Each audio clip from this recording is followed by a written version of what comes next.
हाय, मैं गौरव हूँ और ये how to invest and trade in IPO stocks का सीरीज़ 1 है। तो इस सीरीज़ में सबसे पहले मैं डिस्कस करूँगा एक पैटर्न जो बहुत ही ज़रूरी है आज के कॉन्टेक्स्ट में। वो है pump and dump method.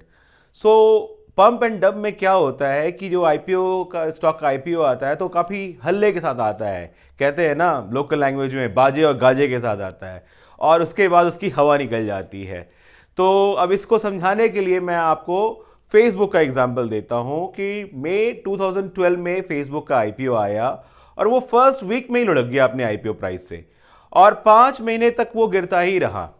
First week में उसने $45 की हाई बनाई, उसके बाद गिरते गिरते वो 5 महीनों में $19.5 के आसपास आके रुका।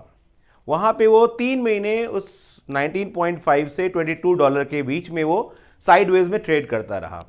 तो साइडवेज का मतलब क्या है? साइडवेज का मतलब है कि वहां पे इंस्टीट्यूशनल ड्यू डिलिजेंस चल रही है, वहां एक्यूमुलेशन चल रहा है, राइट? तो आप मुझसे पूछेंगे कि वहां में इन्वेस्ट या ट्रेड करना चाहिए था? बिल्कुल नहीं करना चाहिए। जब इंस्टीट्यूशनल अपनी ड्यू डिलिजेंस पूरी कर लें या वो साइडवेज से ब्रेकआउट होकर निकले तो उस समय हम अपने डिसीजन को लेते हैं।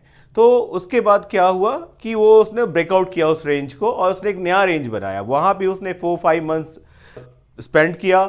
उसके बाद फाइनली उस रेंज को भी उसने तोड़ा 30% मूव के साथ। 30% वीकली में, मैं जो भी बात कर रहा हूं वीकली की बात कर रहा हूं, तो 30% वीकली मूव के साथ वो ब्रेकआउट करके निकला।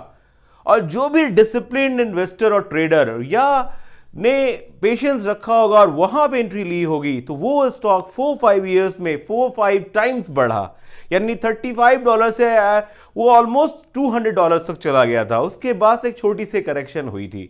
सो ऐसे स्टॉक को जब हम प्ले करते हैं तो उसमें पेशेंस दिखाते हैं और डिसिप्लिन दिखाते हैं, और साइडवेज मूवमेंट में कभी भी एंट्री नहीं लेते हैं। लेकिन अगर वो एक बार ब्रेकआउट करके निकलता है विथ वॉल्यूम और एक लार्ज मूवमेंट होती है तो उसको जरूर देखिए, उसको जरूर गौर कीजिए और फिर उस पर अपना डिसीजन लीजिए। अब मैं ये बातें आप लोगों से यहाँ पे फेसबुक की क्यों बात कर रहा हूँ?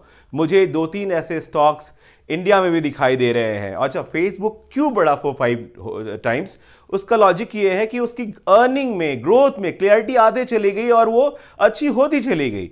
वैसे ही मुझे इंडियन कॉन्टेक्स्ट में भी अभी 2-3 स्टॉक्स ऐसे दिख रहे हैं जिनका सेम ट्रीटमेंट हुआ है। आए तो हल्ले के साथ चले गए, बिल्कुल फुस हो गए, लेकिन अभी उसमें अच्छी एक्यूमुलेशन हो रही है।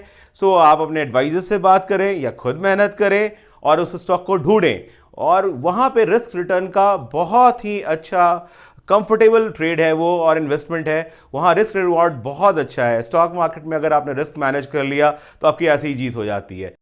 अगर आपके मन में इस वीडियो के बारे में कोई भी डाउट्स है तो आप मुझे कमेंट सेक्शन में आप मुझे कमेंट करके बता सकते हैं, या मैं अपनी ईमेल आईडी भी देता हूं आपको, उस पर आप मेल कर सकते हैं। और अगर आपको मेरा वीडियो पसंद आया हो तो लाइक कीजिएगा और इसको सब्सक्राइब कीजिए कि मैं पार्ट 2 भी लेकर आऊँगा। और बहुत सारे आईपीओ के डिफरेंट आईपीओ स्टॉक के डिफरेंट ट्रीटमेंट होती है, वो मैं सब आप लोगों से डिस्कस करूँगा। और थैंक यू वेरी मच।